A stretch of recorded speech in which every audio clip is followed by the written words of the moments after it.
I never thought I would live to see the day when my own daughter would look me in the eye and say, "The best gift would be if you just died." Even now, as I sit in the quiet of my small apartment, the words echo in my mind, sharp and cold as the wind that rattles the window panes. I have replayed that moment 1,000 times, searching for the mother I used to be, the daughter I used to know, and the invisible line that was crossed forever. It was Rebecca's 45th birthday, a day I had been planning for weeks. I'd ordered her favorite cake from the bakery she loved as a child, chocolate with strawberries, the same kind I used to make for her every year.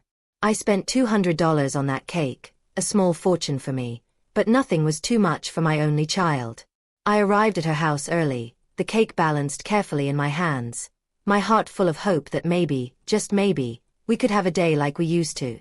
I imagined her face lighting up, the way it did when she was little, when a simple cake and a hug from her mother were all she needed to feel loved. But when she opened the door, her face was a mask of annoyance. "Oh, it's you," she muttered, barely glancing at me. I tried to keep my smile, holding out the cake with the candles already in place. "Happy birthday, my love," I said, my voice trembling with the effort to sound cheerful. "I brought your favorite, just like when you were a kid." She sighed, as if my presence was a burden she could barely tolerate. "Mom, we need to talk," she said, her voice flat and cold. She let me inside without a word of thanks, and I followed her into the living room, clutching the cake like a shield. Her house was beautiful, filled with the kind of things I could never afford for myself. I had paid for most of it, of course, $50,000 for my life savings for the down payment when she and David got married. I worked double shifts as a nurse for 40 years to give her everything she wanted. I never thought twice about it. That's what mothers do, isn't it? We give, and we give, and we give, until there's nothing left but the hope that our children will love us for it.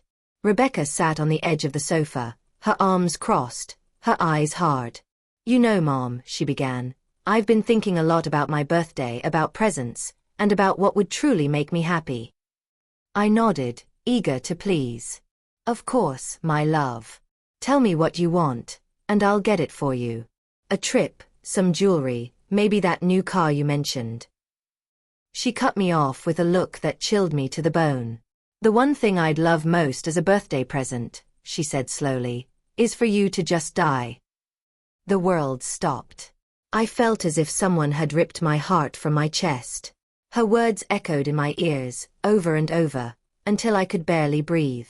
My daughter, my own daughter, wished for my death as a birthday gift. What? What did you just say? I managed to whisper, my hands shaking, tears stinging my eyes. "You heard me," she said, her voice as cold as ice. "I'm tired of you, Mom.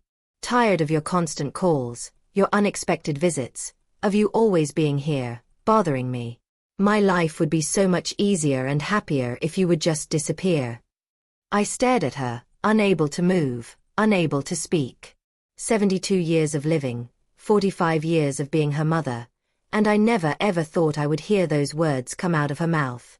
"Rebecca," I said, my voice breaking, "I'm your mother. I've given you everything. I've sacrificed everything for you." "Exactly," she interrupted, standing up. "And that's why you're suffocating me. I can't breathe with your constant presence. I need freedom. I need you to let me live my life without your drama and your emotional needs." The cake was still in my hands, the candles beginning to melt. Everything I had dreamed for that day, hugs, laughter, maybe a family dinner, vanished like smoke. "But honey," I tried one more time, "I just want to be close to you, to be a part of your life. You're all I have." "And that's exactly the problem," she replied, crossing her arms. "The fact that I'm all you have. Go get a life of your own and leave me alone." I got up from the sofa, my legs trembling, carrying that cake that now felt like a mockery. "I can't believe you're saying this to me," I murmured. "After everything I've done for you." She laughed, a sharp, bitter sound. "Everything you've done has been for your own benefit. To feel needed, to have control over my life. But I'm not a little girl anymore." I walked toward the door, each step heavier than the last. At the threshold, I turned one last time, hoping to see some regret in her eyes, some sign of the sweet little girl she once was. But I saw only impatience. Impatience for me to leave so she could finally celebrate her birthday without the nuisance I represented. "Happy birthday, Rebecca," I whispered, and I walked out of that house, closing the door behind me. I didn't know then that it would be the last time I would ever enter that house as the mother who had sacrificed everything. I drove home in a daze, the city lights blurring through my tears. The $200 cake sat on the passenger seat, untouched, its sweet scent filling the car with memories of birthdays past, memories that now felt like cruel jokes. When I reached my small apartment, I carried the cake inside and set it on the kitchen counter. I stared at it for a long time, watching the candles droop and the chocolate begin to sweat. Finally, I scraped it into the trash, the sound of it hitting the bin echoing in the silent room. I sat on my old sofa, the same one where I had nursed Rebecca as a baby, where I had read her stories, where I had waited up for her on prom night. How had it come to this? How could my own daughter, the child I had carried in my womb for 9 months, wish for my death with such coldness? I pressed my hands to my face and wept, the kind of deep, aching sobs that leave you hollow and exhausted. When the tears finally stopped, I found myself thinking back over the years, tallying up every sacrifice, every dollar, every sleepless night. When Rebecca was 3 and got pneumonia, I worked triple shifts at the hospital to pay for her medicine. It was $1,200 in antibiotics that my insurance didn't cover. I sold my late mother's jewelry to make up the difference. When she turned 16 and wanted to go to the prom, I worked weekends for 4 months to buy her that pink dress she'd fallen in love with. $800 for a dress she wore once, but the look on her face when she tried it on made it worth every penny. "Thank you, Mom. You're the best in the world," she'd said, hugging me tight. In college, when she changed her major for the 3rd time, I paid for every semester without a single complaint. 42,000 in total, money got by taking guta second mortgage in my house. "Don't worry, honey, I wutal heravira timka crying. Your education is the most important thing." When she married David, I organized and paid for the entire wedding. 42,000 in total, money got by taking guta second mortgage in my house. "Don't worry, honey, I wutal heravira timka crying. Your education is the most important thing." When she married David, I organized and paid for the entire wedding, 35,000 so she could have the wedding of her dreams. The most elegant ballroom in the city, the most beautiful flowers, the menu she chose without worrying about the price. "I want my princess to have everything," I told her as I signed check after check. And then came the house. That very house where she had just humiliated me. When Rebecca and David decided they wanted to buy their first property, I didn't hesitate for a second. "Don't worry about the down payment," I told them. "I'll take care of it." $150,000 from my life savings, the money I had been saving for my retirement. But it didn't end there. When the twins arrived 5 years ago, I became the free babysitter. Every night Rebecca wanted to go out with David, every time they had plans and needed someone to watch the kids, there I was, not charging a single cent, happy to help my daughter have the life she had always dreamed of. When David lost his job last year, who paid the mortgage for 8 months? Me. $16,000 that I took from my pension, money that meant eating rice and beans for weeks just to stretch my income. And when the twins needed braces, another $4,000 that I covered without a second thought. "Don't worry," I told them, seeing their distressed faces. "That's what grandparents are for." I got up from the sofa and went to my desk, where I kept all the receipts, all the proof of every single penny I had spent on my daughter and her family. Boxes and boxes of documents, not because of mistrust, but because it made me proud to remember everything I had been able to do for them. I started doing the math, raising Rebecca from birth until she was on her own, approximately $200,000. College, $42,000. The wedding, $35,000. The down payment on the house, $150,000. The mortgage payments when David was unemployed, $16,000. The twins' braces, $4,000. The birthday and Christmas gifts over all those years, at least $10,000 more. The total was devastating, over $460,000, almost $500,000 that I had invested in my daughter's happiness. And all of it to hear that her greatest desire was for me to die. Tears fell onto the papers as I added and subtracted. If I had put that money in a savings account with compound interest, today I would have more than $600,000. I could be living in a nice house, traveling the world, enjoying a comfortable retirement instead of counting pennies in this tiny apartment. But no, I had chosen to invest in love. I had chosen to believe that the money spent on my daughter was money well spent. That every sacrifice was worth it because in the end I would have a daughter who loved me and would take care of me in my old age. How foolish I had been. I picked up the phone and dialed Rebecca's number. I needed to hear her voice one more time. I needed to confirm that at 3 a.m, something inside me shifted. The sadness that had weighed me down for days began to transform into something else. Anger, indignation, and a clear understanding that I had been used, manipulated, and discarded like a worn-out shoe. My daughter wanted me to die. Well, maybe it was time to give her exactly what she asked for, but not in the way she expected. I woke up with a clarity I hadn't felt in years. The pain was still there, but it was now accompanied by a sense of purpose. If Rebecca wanted me to disappear from her life, I would, but not as a victim. I would do it on my own terms, with my dignity intact. I put on my best clothes and left the apartment with a plan. My first stop was the bank, where I had a joint account with Rebecca for her house's emergency expenses. That account had $20,000 in it, money I had set aside, just in case. The bank manager, Mr. Martinez, greeted me with a warm smile. "Good morning, Mrs. Johnson. How can I help you today?" "I want to close joint account number 458728891, I said, my voice steady. He looked surprised. "Are you sure? That account has a considerable balance." "I'm sure. Please transfer all of it to my personal account." He nodded, and within minutes, the money was mine again. I walked out of the bank feeling lighter, as if I had just shed a heavy coat I'd been wearing for years. Next, I went to the mortgage loan office. When David lost his job last year, I had co-signed their mortgage. That meant if they couldn't pay, the responsibility fell on me, but it also meant I had rights to the property. I met with Ms. Williams, the loan officer, and asked her to review the contract with me. "As a co-signer, you are responsible for the payments if the primary holders cannot make them," she explained. "But you also have the right to reclaim the property if you believe the debtors won't be able to fulfill their obligations." "David lost his job again last week," I said, watching her reaction. "Rebecca told me herself." She nodded, making a note in the file. "That's sufficient evidence of financial instability. If you wish to exercise your rights, you can begin the process at any time." I left the office with copies of all the documents, my resolve hardening.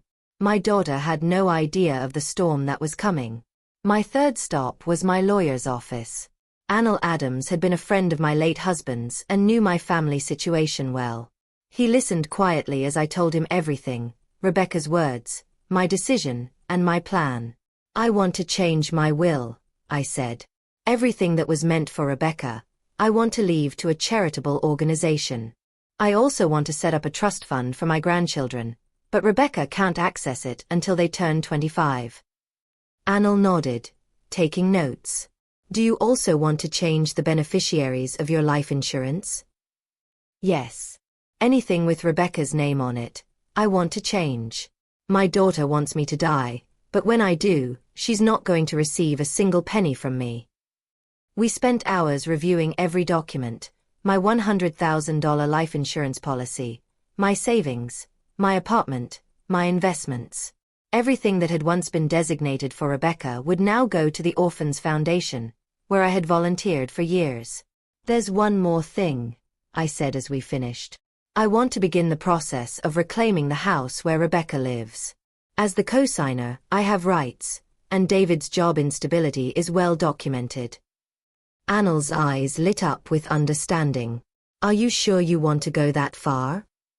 Completely sure, I replied, surprising even myself with the firmness in my voice. My daughter told me her life would be easier if I disappeared.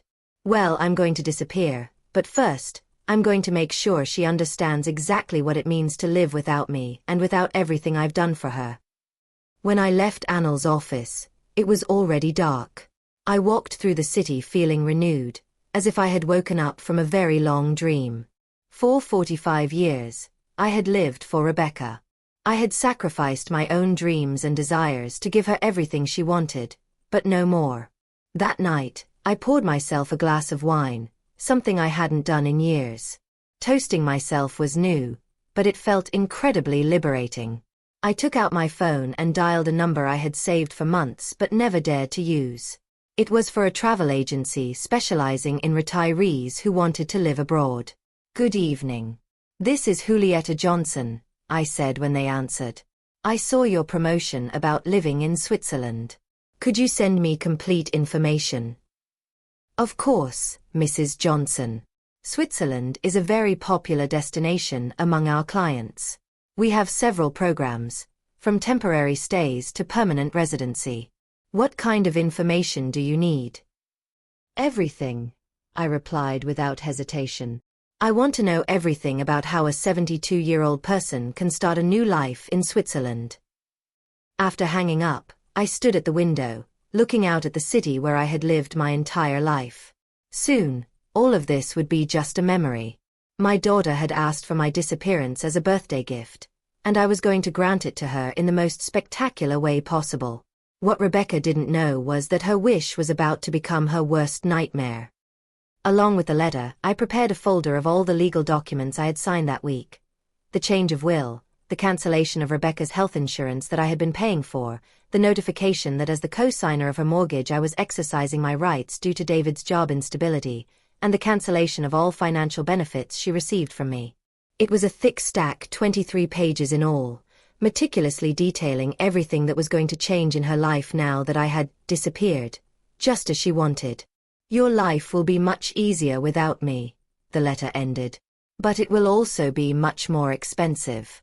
I hope it's worth it. On Friday night, as I was packing my most important belongings into 2 suitcases, I received a call from Rebecca. I didn't answer. She called 3 more times, but I simply let the phone ring. I had nothing left to say to her. The next day, Saturday, David appeared at my door. He looked exhausted and desperate. Julieta, he said in a pleading voice. Rebecca told me what happened between you two. I know what she said was wrong, but please don't do this to our family. Do what? I asked, feigning innocence. Stop helping us. Just withdrawing from our lives like this. The kids need you. We need you. How interesting. When Rebecca wanted to get rid of me, I was a nuisance. But when they realized everything I did for them, suddenly they needed me. David, I said calmly, your wife was very clear with me. My presence in her life is a burden she no longer wants to bear. I'm just respecting her wishes. But Julieta, you know how Rebecca is when she gets mad. She didn't mean it. Oh, she didn't. Because she sounded pretty convincing when she wished for my death as a birthday gift. David lowered his head. He knew he had no argument to defend the indefensible. Please, he insisted, give me a chance to fix this. I'll talk to Rebecca. I'll make her understand how wrong she is. It's too late for that, I replied, slowly closing the door. Give my grandchildren a kiss for me. Sunday was my last day in that city. I spent the morning walking through the places that had been important in my life. The hospital where I had worked for 40 years, the park where I had taken Rebecca as a child, the church where I had married her father. It was my silent farewell to a life I had lived completely for others. On Monday, I would begin a life that I would finally live for myself. On Sunday night, I couldn't sleep. Not because of nerves or regret, but because of a strange emotion I hadn't felt in decades, the anticipation of an adventure. At 72 years old, I was about to begin the life I had always dreamed of, but never dared to live. At 5 in the morning on Monday, Elvira knocked on my door as we had arranged. She brought fresh coffee and a knowing smile that filled me with energy. "Ready for your great escape?" she asked, winking. "More than ready," I replied, carrying my 2 suitcases to the door. "Do you have the spare keys to my apartment?" "Here they are," she said, showing me the set of keys I had given her the night before. "And I also have the letter for Rebecca and all the legal documents you're going to leave on her table." We had planned everything meticulously. Elvira would wait until Wednesday to go to Rebecca's apartment and deliver the documents, pretending that she had found my apartment empty and had become worried about my disappearance. It would be she who would break the news to Rebecca that I was gone forever. "Remember," I said as we called a cab, "you have to act very worried. Tell her I didn't answer the phone for 2 days, that you knocked on my door and I didn't respond, and that when you used the emergency keys, you found the apartment empty and the letter on her table." "Don't you worry, Julieta. I was a drama teacher for 30 years. It's going to be the performance of my life," Elvira told me with a mischievous smile. The cab arrived punctually at 6 in the morning.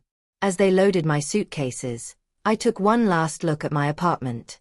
I had lived there for 15 years, but strangely I didn't feel nostalgic. It was as if I was finally freeing myself from a prison I had built myself. "To the airport?" the cab driver asked. "To the airport," I confirmed, and I felt as if those 2 words marked the beginning of my new existence. During the 40-minute ride, I thought about everything I was leaving behind. My volunteer work at the hospital, my daily routines, the constant worry about Rebecca and her problems. But I also thought about everything that awaited me, the freedom to make my own decisions, to spend my money on myself, to live without the constant weight of my daughter's emotional demands. At the airport, while I waited for my flight, I received 3 calls from Rebecca that I didn't answer. Then a text message came in. "Mom, you're being ridiculous.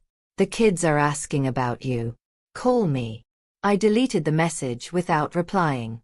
It was fascinating how now that I wasn't available 24/7, she suddenly needed me. The flight to Zurich was long but peaceful. For the first time in years, no one knew where I was. No one could call me to ask for favors, money, or time. It was an intoxicating feeling of freedom I hadn't experienced since before I became a mother. During the 12-hour journey, I wrote in my journal everything that had happened in the last week. Every detail, every emotion, every decision that had led me to that moment. I wanted to remember exactly what it felt like to free myself from a toxic relationship, even when that relationship was with my own daughter. I arrived in Zurich on Tuesday night, local time. A representative from the travel agency was waiting for me at the airport with a sign that had my name on it. He was a young, kind man named Klaus who spoke perfect English. "Mrs. Johnson," he greeted me with a genuine smile. "Welcome to Switzerland. I hope you're ready for a new adventure."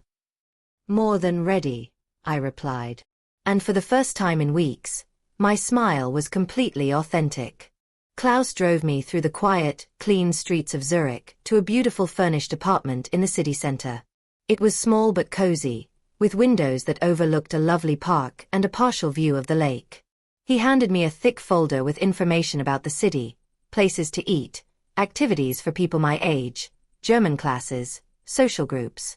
"I've also scheduled a meeting for you with a financial advisor for tomorrow afternoon to help you with the paperwork if you decide to stay permanently," he said. That night, I slept better than I had in years. There was no phone that could ring, no one who needed anything from me, no responsibilities beyond taking care of myself. I woke up early and went out to explore the city.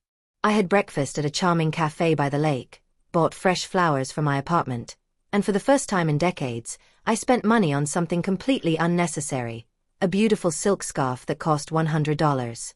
I bought it simply because I liked it, without worrying about whether that money could be better invested in my daughter's needs. As I walked through the streets of Zurich, I mentally calculated how much money I had spent on Rebecca in just the last 5 years. Between the mortgage payments when David was unemployed, the twins' braces, the constant gifts, the gas to go watch the kids, the food I always brought when I visited, it had been at least $50,000. $50,000 I could have used to travel the world, to live comfortably, to fulfill the dreams I had postponed for decades.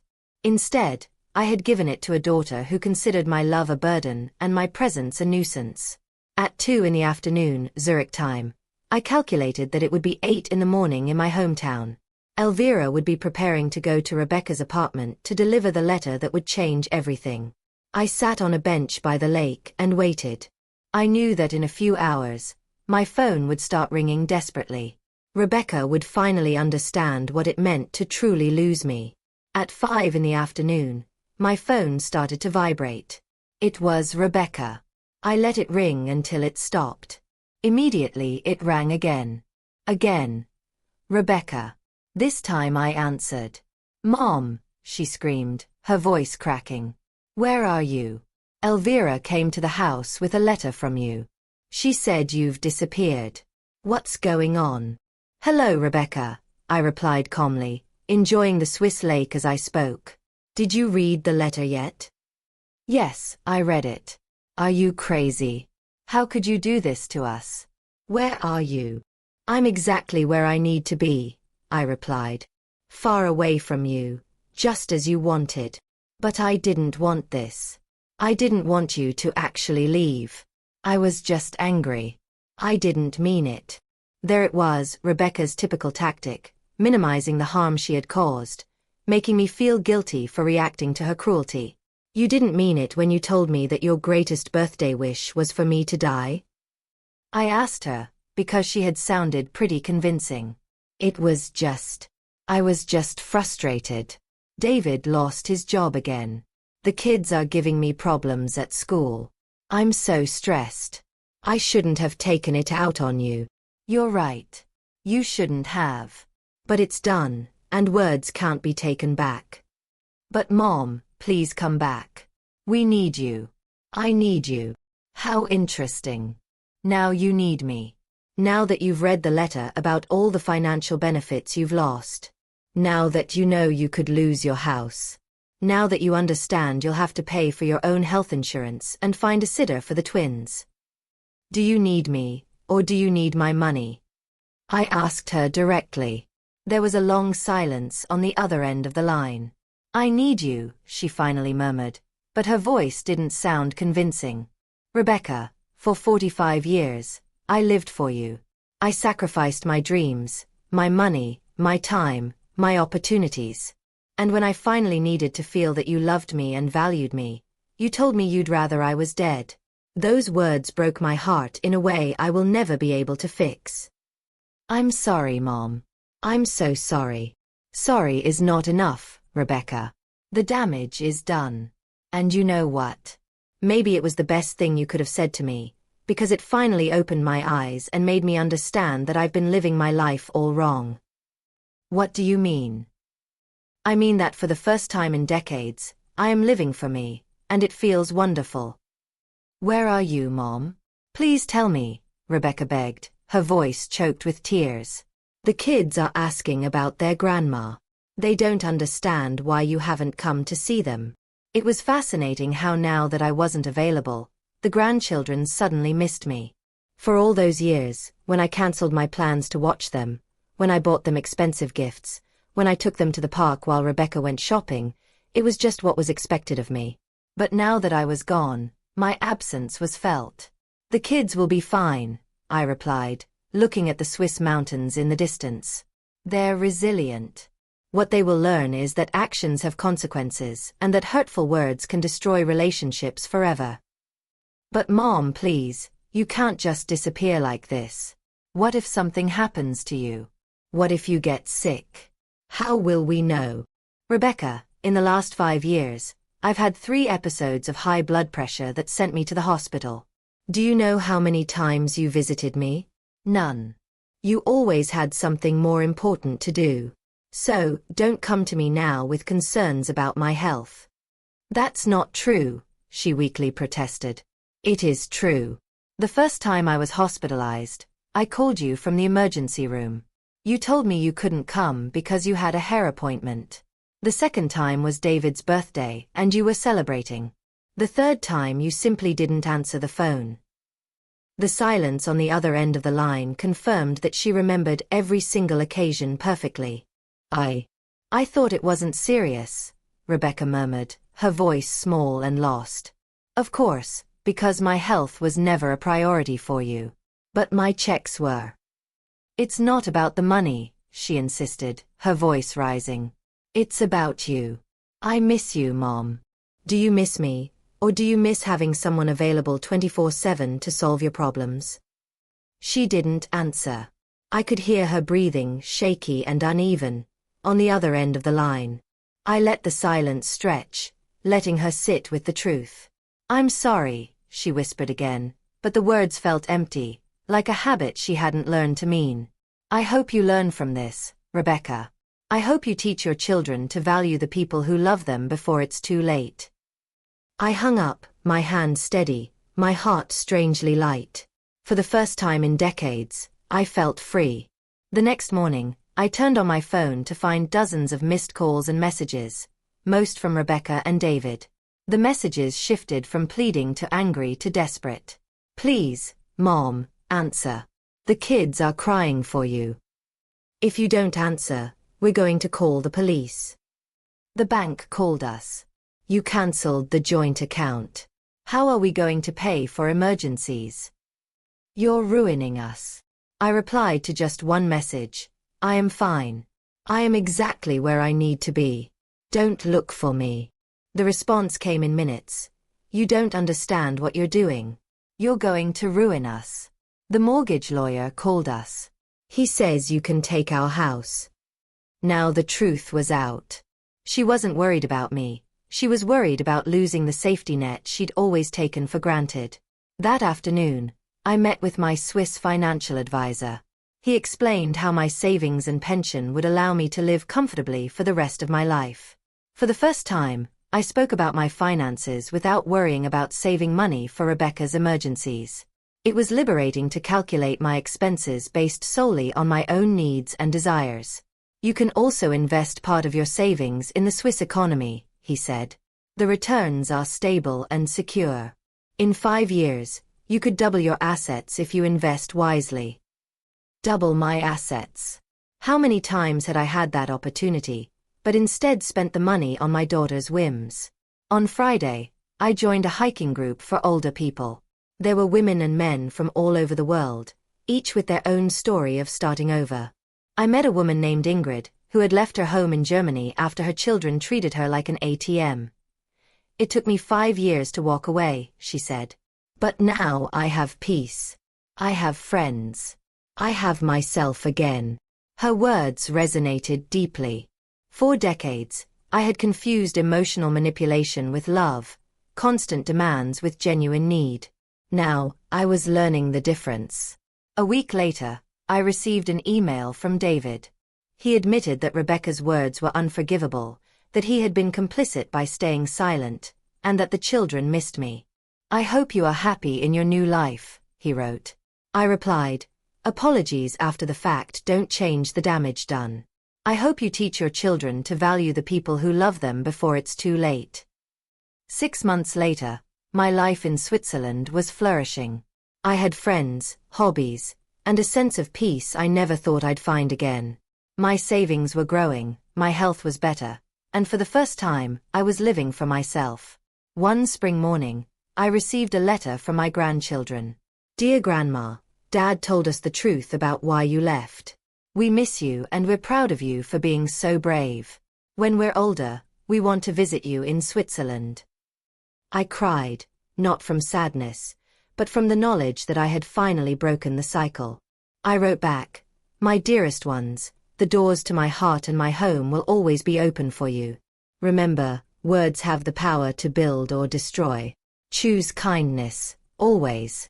Now, as I sit on my balcony overlooking the Swiss mountains, I know I made the right choice. My daughter asked for my disappearance as a birthday gift. I granted her wish, but in doing so, I gave myself the greatest gift of all: freedom, dignity, and a life that finally belongs to me. If you've listened to my story and it touched your heart, I'd love to hear from you.